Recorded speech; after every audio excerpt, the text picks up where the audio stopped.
अच्छा जी, ठीक है, बात समझ में आ गई। तो ये बात हमारे समझ में आ गई। मैं जो पिछले क्वेश्चन थे ना जो टेक्स्ट में पूछे गए थे वो तो रिमूव हो गए, तो दोबारा पूछ लो।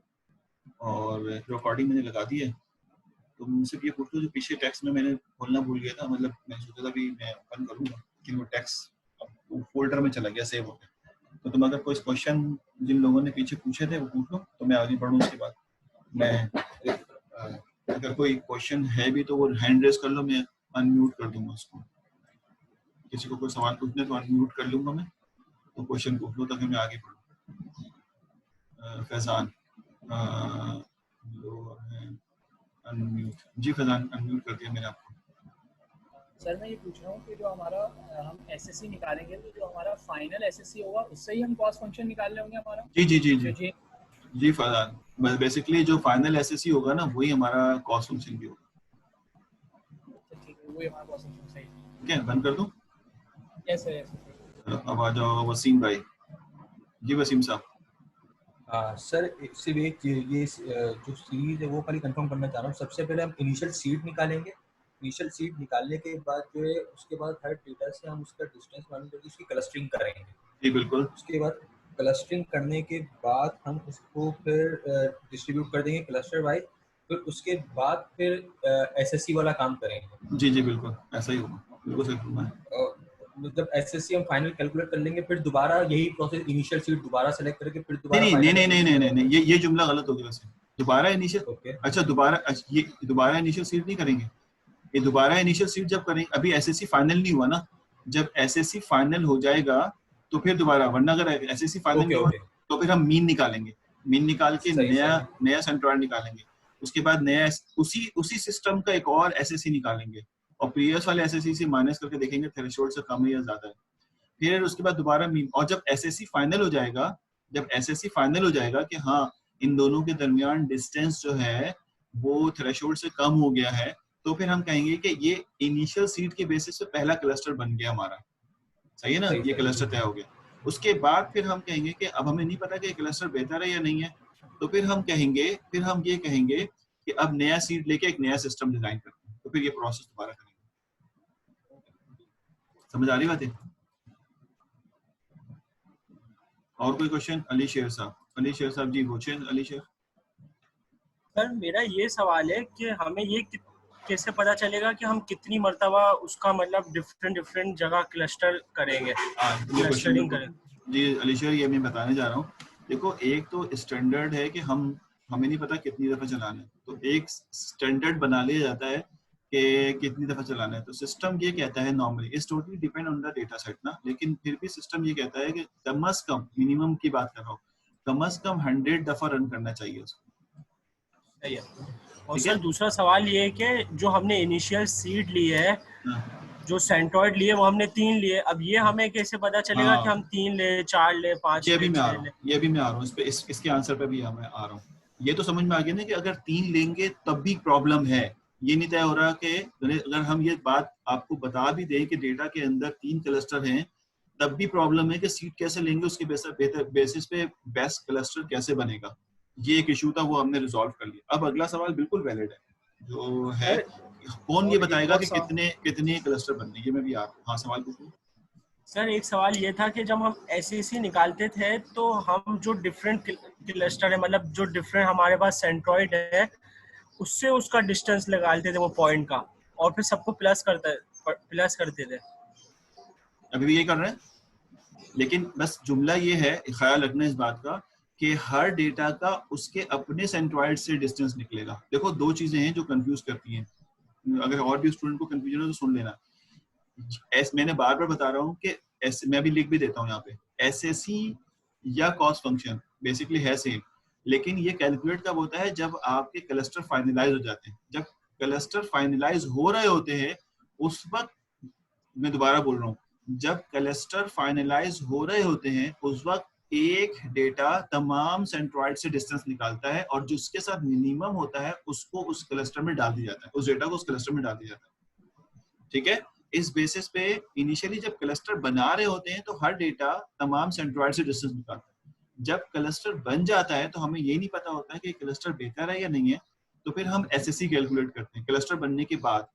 और फिर जब एसएससी कैलकुलेट करते हैं तो वो ये कहता है कि हर डेटा का सिर्फ वो वाला डिस्टेंस लो जो अपने सेंट्रोइड से, हर डेटा अपने सेंट्रोइड से डिस्टेंस लेता है हर समय एसएससी के अंदर या कॉस फंक्शन के।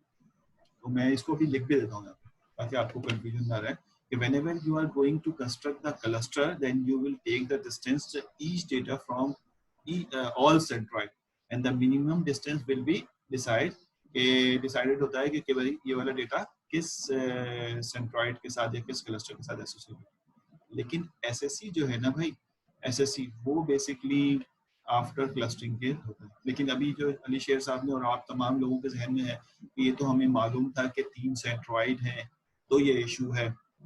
अब अगर हमारे पास सेंट्रॉइड का ही नहीं पता हो या क्लस्टर का नहीं पता हो तो हम क्लस्टर कैसे निकालेंगे। मैं पहले इसकी कुछ और जो व्यूज हैं वो मैं क्लियर कर दूं, फिर आगे की तरफ जाता हूँ।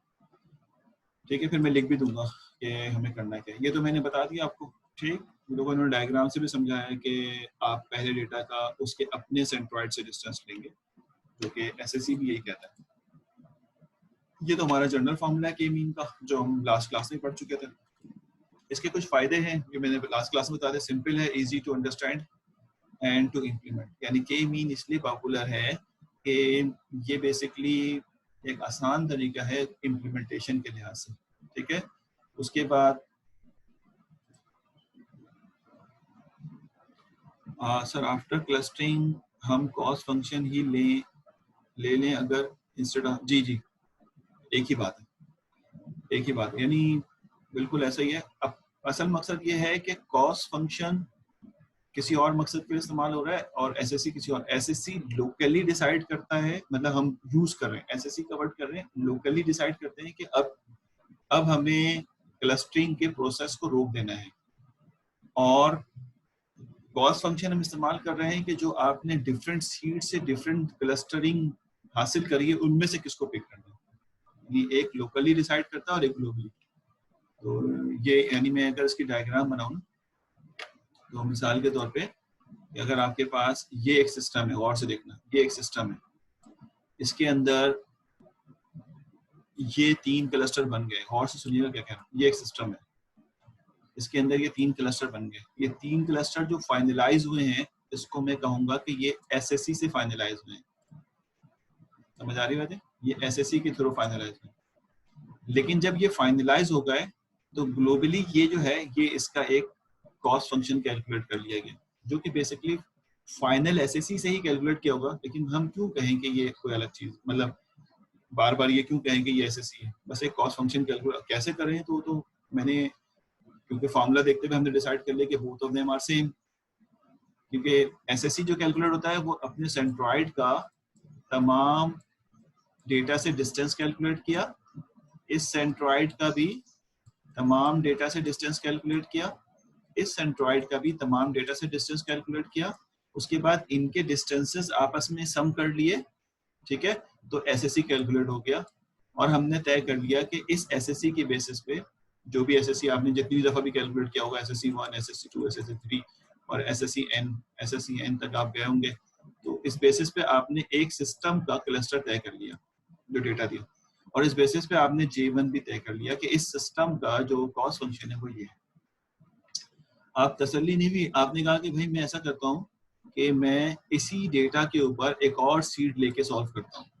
जब एक और सीड लिया तो हमें क्लस्टर की शक्ल कुछ यूं मिल गई। समझने की बात है, क्लस्टर की शक्ल कुछ यूं मिल गई, एक ये हो गया, एक ये हो गया और एक ये हो गया। अब ये तो मैं समझाने के लिए डायग्राम बनाऊं, ये 3 क्लस्टर मिल गए। उसी डेटा पे नए सीड के साथ ये 3 क्लस्टर मिल गए। इस इंटरनल क्लस्टर बनाने के लिए आपने फिर एसएससी का सहारा लिया होगा, एक एसएससी निकाला होगा, दूसरा एसएससी निकाला होगा, तीसरा एसएससी एन तक गए होंगे और फिर उनका डिफरेंस निकाल के इस प्रीवियस 2 का डिफरेंस जब थ्रेशोल्ड से कम हो गया होगा तो आपने कहा होगा कि भाई ये क्लस्टर भी ठीक है।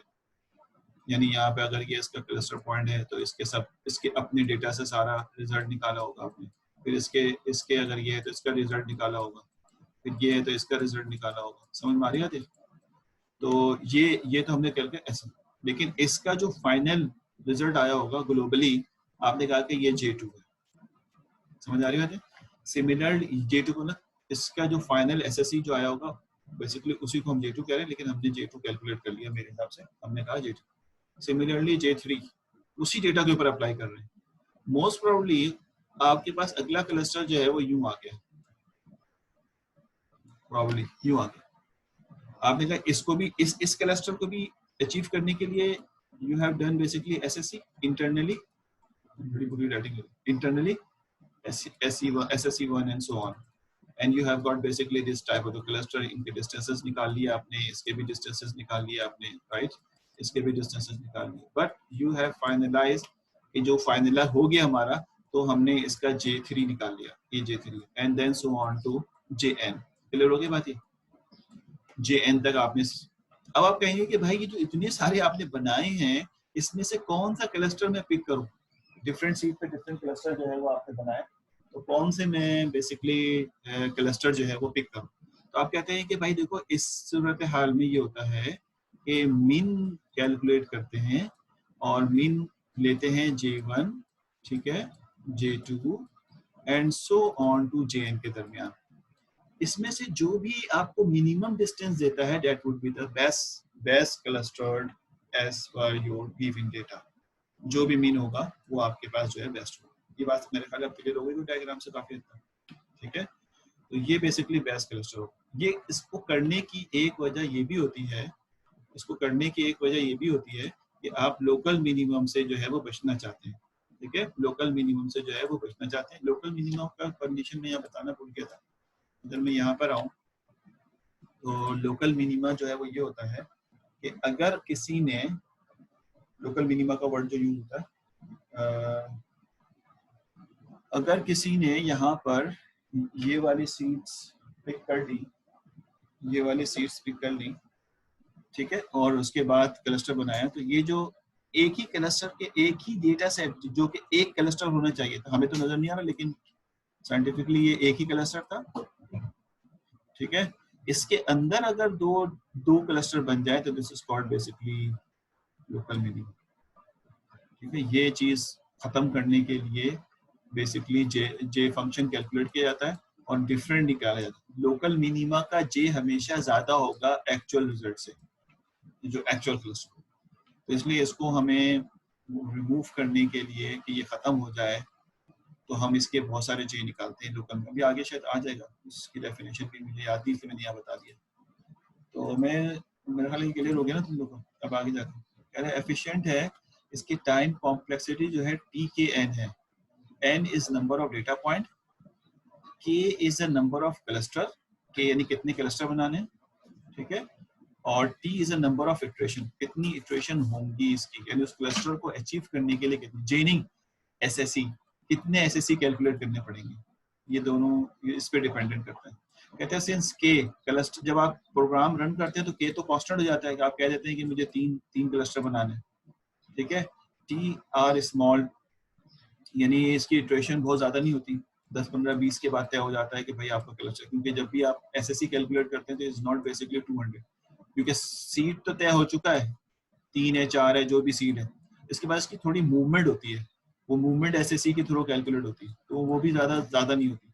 It's totally dependent on the size of the data, कि डेटा साइज कितना ज्यादा था, ठीक है। तो कहता है कि समटाइम अगर हम, पर मुझे नहीं पता आपने DAA का कोर्स पढ़ा हुआ नहीं पढ़ा, लेकिन फिर भी वो कहता है इसकी time complexity order of TKN है, और ये दोनों अगर कांस्टेंट कंसीडर कर लिया जाए तो is depend on the order of n। Order of n का मतलब लीनियर कैटेगरी में ये जाएगा, तो ये कहता है कि लीनियर कैटेगरी का एक एल्गोरिथम है, इसलिए बहुत स्ट्रेंथली जो है इसको हम कहते हैं कि पिक किया जाता है। के mean is most popular cluster algorithm, और ये मोस्ट पॉपुलर, तो ये वर्ड जो है वो इसकी इन्हीं वजहों से है कि हम इसको सबसे ज्यादा इस्तेमाल करते हैं, ज्यादा एरर नहीं है तो हम इसलिए यहाँ पे इसको इस्तेमाल करते हैं। जी, बिग नोटेशन, ठीक हो गया।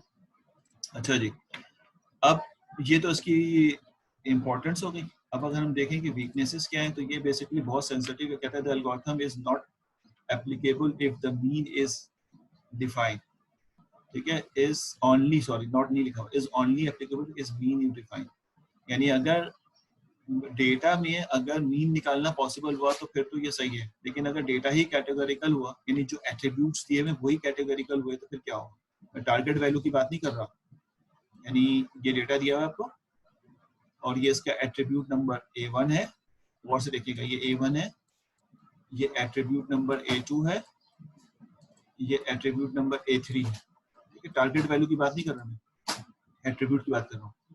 ये एट्रीब्यूट ही आपको बेसिकली कैटेगरिकल दिए हुए हैं, यानी इस तरह दिए हुए हैं कि ये आपके पास 3 कैटेगरी बनी हुई है यहाँ पे, और इस तरह बनी हुई है। मिसाल के तौर पे एक बना हुआ है 100 रेंज में है, ठीक है, और ये वाला जो है वो 130 है कैटेगरिकल डेटा, ये वाला 140 है या 130 है, और इसी रेंज के अंदर ये एग्जिस्ट करता है। बस 100, 130, 140 तीन ही रिजल्ट है। इसका रिजल्ट 100 है, इसका रिजल्ट 130 है। तो ये बेसिकली एक कैटेगरिकल डेटा इसके सेंस में है कि इसके अंदर सिर्फ 3 ही रेंज है, 100, तो अगला वाला भी सिर्फ इन्हीं 3 में से होना चाहिए, यानी अगला एट्रीब्यूट भी जो है इन्हीं। तो इस कैटेगरिकल डेटा अगर होगा तो ये डिफिकल्ट है। कह रहे हैं फिर भी हम इसको इस्तेमाल कर लेते हैं, द कैटेगरिकल डेटा के मोड, यानी हम इसके अंदर मीन की जगह फिर क्या लगाते हैं, मोड लगाते हैं। यानी जो क्लस्टर बन जाते हैं और इसका जो मीन होता, यानी जो सेंट्रॉइड होता है और इसके साथ जो इसका डेटा एसोसिएट होता है, और से देखिएगा, तो अगर ये डेटा जो है, ये डेटा अगर ये रिग्रेशन टाइप डेटा नहीं है, डेटा एट्रीब्यूट की बात हो रही है, टारगेट डेटा की बात नहीं हो रही, यानी ये पॉइंट्स वाले डेटा नहीं बल्कि ये कैटेगरिकल डेटा है, तो फिर हम इस नया सेंट्रॉइड निकालने के लिए इसका मोड निकालते हैं, और मोड निकाल के फिर हम बताते हैं कि भाई ये कौन सा होगा, यानी मोस्ट फ्रीक्वेंट वैल्यूज निकालते हैं। The user need to specify the, कि ये एक इशू है कि यूजर को चाहिए कि वो दे, लेकिन अब ये मॉडिफाई हो चुका है और सिस्टम खुद भी तय कर लेता है कि के कैसा निकालना है, यानी कितने क्लस्टर बनेंगे। मैं लेता हूँ सवाल अभी 2 मिनट। ये बहुत ही ज़्यादा सेंसिटिव है आउटलायर्स के ऊपर। आउटलायर्स यानी अगर कोई डेटा बहुत दूर बना हुआ हो तो बेसिकली ये क्लस्टरिंग इसकी बड़ी और डिस्टर्ब हो जाती है। जैसे मिसाल के तौर पर ये डेटा दिया हुआ और एक पॉइंट यहाँ दिया हुआ, तो फिर उसकी डिस्टर्बेंस बहुत ज़्यादा है, सेंसिटिव है बहुत ज़्यादा। तो नॉर्मली क्या होता है, अगर आउटलायर हमें पता चल जाए कहाँ है, आउटलायर देखने के अपने फंक्शंस हैं जो हम देख सकते हैं, तो क्लस्टर बनाते हुए उसको रिमूव कर दिया जाता है, तो फिर क्लस्टर जो है बेहतर बनता है। अदरवाइज क्लस्टर देखो, अगर ये आउटलायर होगा तो फिर ये डेटा इसके पास चला गया और ये डेटा इसके पास आ गया, लेकिन अगर इसको हटा दें तो फिर हमारे पास जो है वो सही अंदाजे से जो है क्लस्टर बन जाता है। तो इट्स वेरी सेंसिटिव। ये इसके वीक पॉइंट्स हैं, लेकिन बहुत ज़्यादा वीक पॉइंट्स नहीं है जिसकी वजह से हम रिजेक्ट कर दें इसको, तो इसलिए ये बहुत पॉपुलर है और बहुत आसानी जो है इस्तेमाल किया जाता है। ठीक है, अब आइए अगला टास्क जो मैं सवाल ले लेता हूँ, उसके बाद फिर मैं अगली बात पे चला जाता हूँ।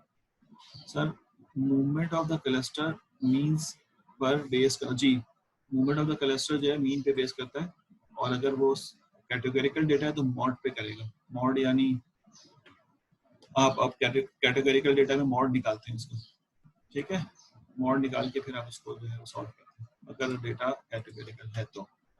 अच्छा, इन्होंने आपने पूछा था कि हम जो है वो कितने रिजल्ट पे चलाएंगे इसको और कितना, तो वो कहता ये है कि ये तो हमारा एल्गोरिथम था जो हमने लास्ट क्लास में डिस्कस कर लिया था, और वो कहता है कि हमेशा जो के होता है वो नॉर्मली डेटा सेट से कम होना चाहिए। अगर आपके पास डेटा जो है वो 100 है तो आप डेफिनेटली उसके क्लस्टर जो है वो 100 से कम बनाएंगे। ठीक है, ये सारी बातें इन्होंने यहाँ पे रिपीट की हुई है। तो कह रहा है कि देखो रैंडम इनिशियलाइजेशन से ये हो सकता है कि 2 क्लस्टर हैं तो वो तो ठीक है, लेकिन अगर सीड यहाँ ले लोगे तो इशू है। ठीक है, तो उस इशू से बचने के लिए बात जो भी हमने की उन्होंने यहाँ समझा दिया ये कि लोकल ऑप्टिमा जो है वो क्या होता है। लोकल ऑप्टिमा का मतलब ये है कि क्लस्टर इसको बनना चाहिए था लेकिन बन यहाँ पे गया। तो वो कहता है कि अगर हमारा क्लस्टर जो है वो अलग अलग ऐसे बनना चाहिए था, लेकिन 1, 2 और 3 ये ब्लू लाइन से बना, लेकिन उन्होंने कहा कि गलत सीट सेलेक्ट करने की वजह से ये बन गया। इस चीज़ को ओवरकम करने के लिए मैंने भी थोड़ी देर पहले बताया कॉस्ट फंक्शन यूज किया जाता है। कॉस्ट फंक्शन नॉर्मली हम हर यानी 100 डिफरेंट सीड लेके उसको चलाते हैं, यानी ये मिनिमम वैल्यू है, आप इससे ज़्यादा चलाने हैं तो बेहतर है।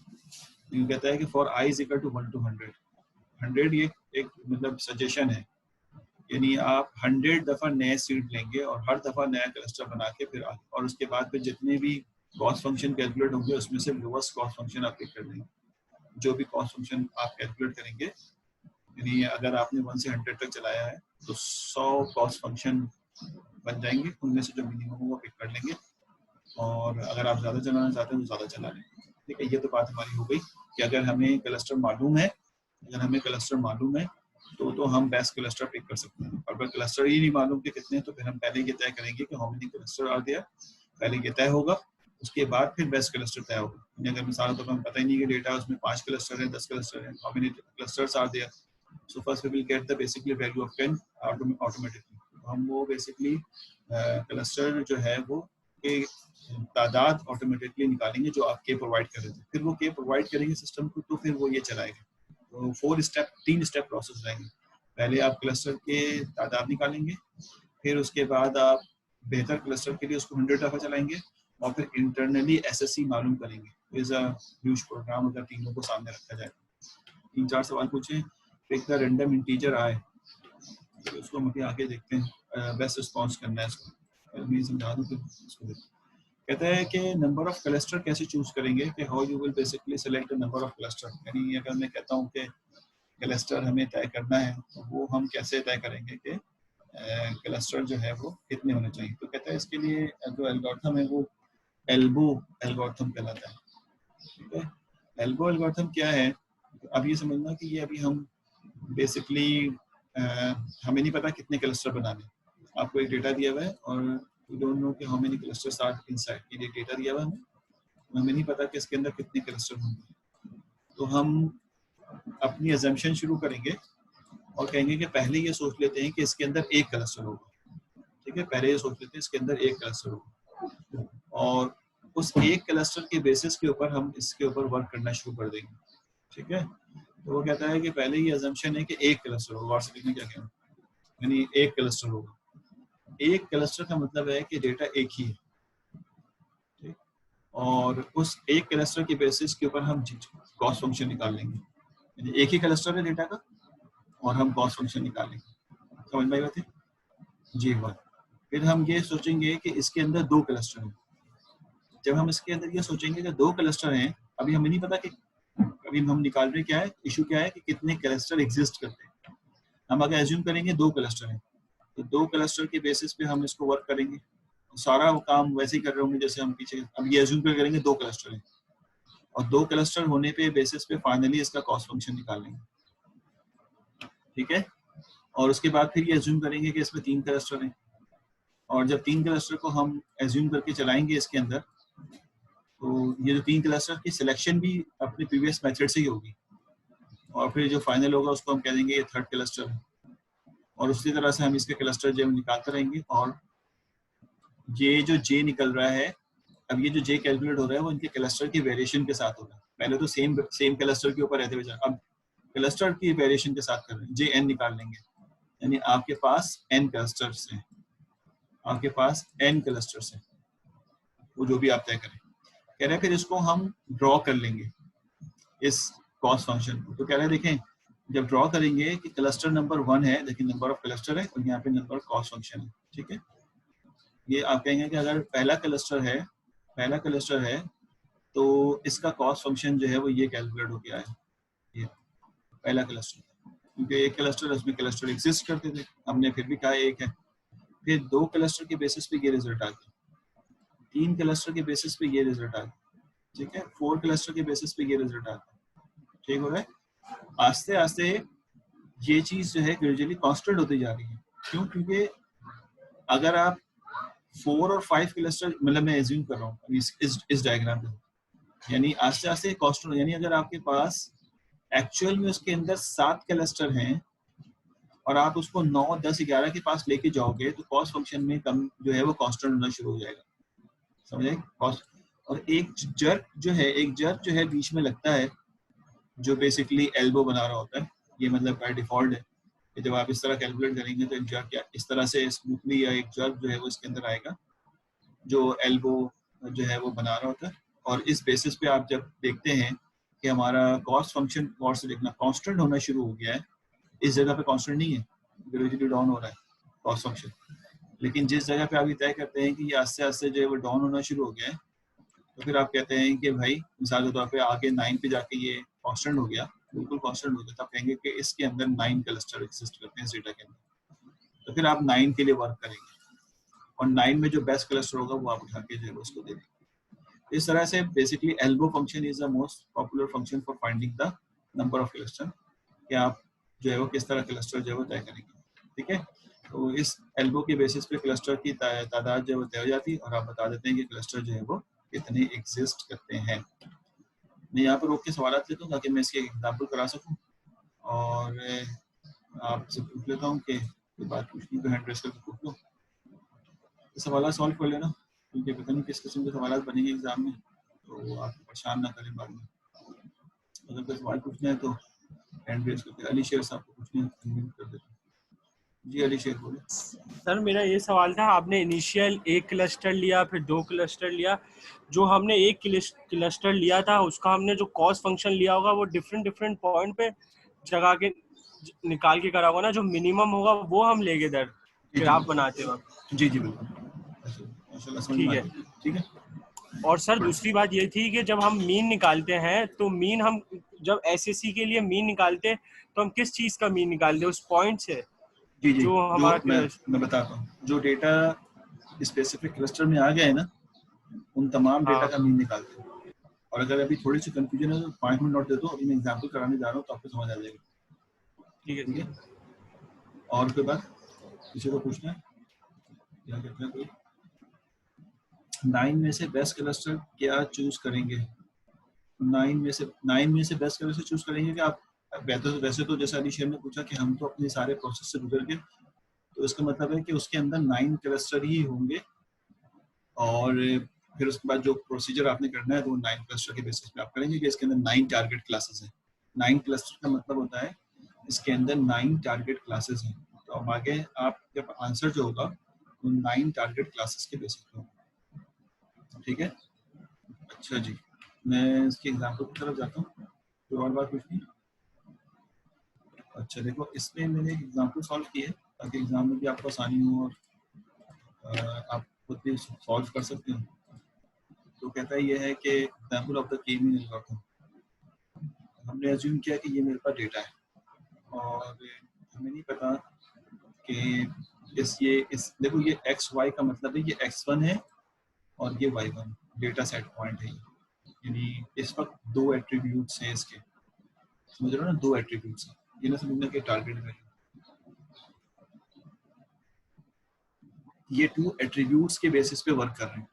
यानी अगर 3 एट्रीब्यूट्स होते तो मैं इसको डेफिनेटली z कह देता या x1 x2 x3 कह देता, और प्रॉब्लली हो सकता है 4 एट्रीब्यूट्स होते तो मैं x4 कह देता, लेकिन कैलकुलेशन करनी हो तो आसानी के लिए हमने इसको अभी 2 एट्रीब्यूट्स में लिया।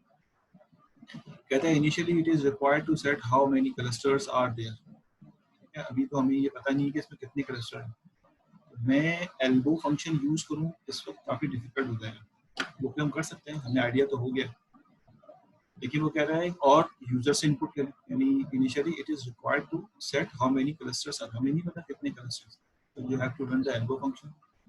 ठीक है, पहले आप एक क्लस्टर लेकर सॉल्व करें, फिर 2 क्लस्टर लेकर सॉल्व करें, फिर 3, फिर देखेंगे इसमें कितने क्लस्टर। इट्स वेरी डिफिकल्ट ना, हमारे लिए मैनुअली करना बहुत दुश्वार गुजार हो जाएगा। तो कहता है फिर या तो फिर आप यूजर से इनपुट ले लें, तो कहते हैं सेलेक्ट द सेंट्रोइड।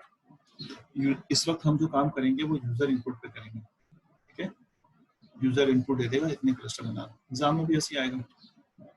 उसके बाद हम अगर यूजर ने मिसाल के तौर पे बता दिया कि इसमें 3 क्लस्टर हैं, यानी अगर यहाँ पे यूजर कह देता है कि क्लस्टर की तादाद इसके अंदर 3 है, तो आप इनिशियली सीट कितनी लेंगे इसकी, इनिशियली सीट कितनी लेंगे, अब इनिशियली सीट 3 ली जाएंगी, ठीक है ना।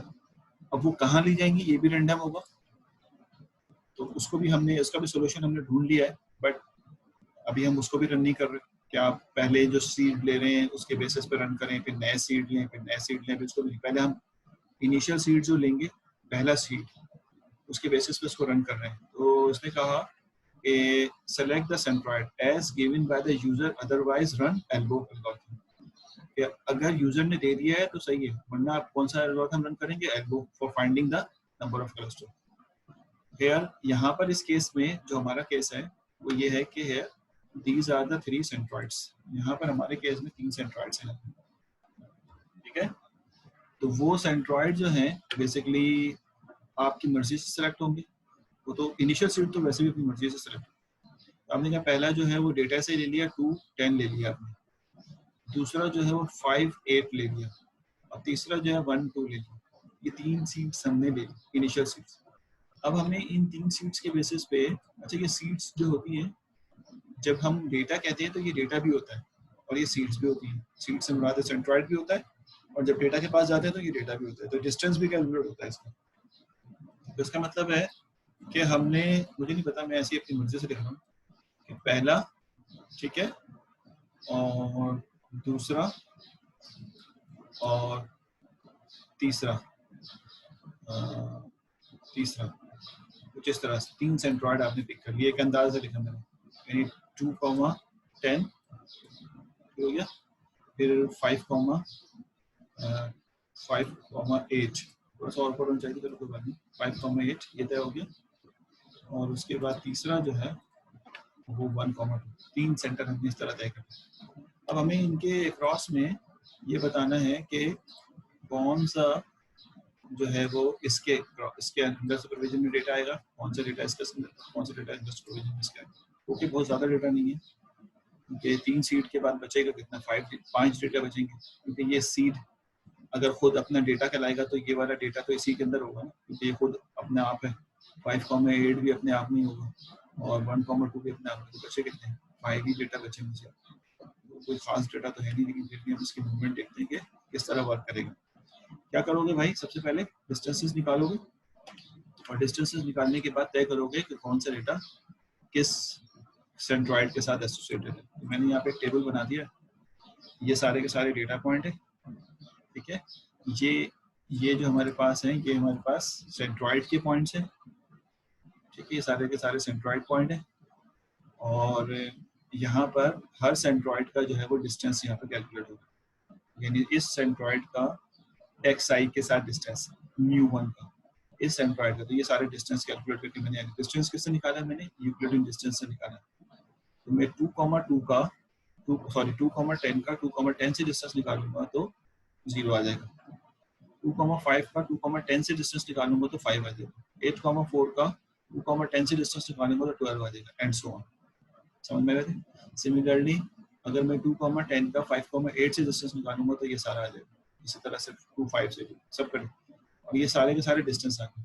अब हम इसके क्लस्टर, ये सी फंक्शन है, याद है सी फंक्शन, यानी ये तय करेगा कि कौन सा डेटा किस क्लस्टर में है, ये एरे है सी का, ठीक है ना। तो अब ये तय कर रहा है कि 2,1, अब देखिए 2,10, सॉरी, इसके 3 डिस्टेंस आए, 0, 5 और 9। सबसे मिनिमम क्या है, 0। 0 किस क्लस्टर का, किस सेंट्रॉइड का, μ1, तो देखिए क्या लेती है, 1।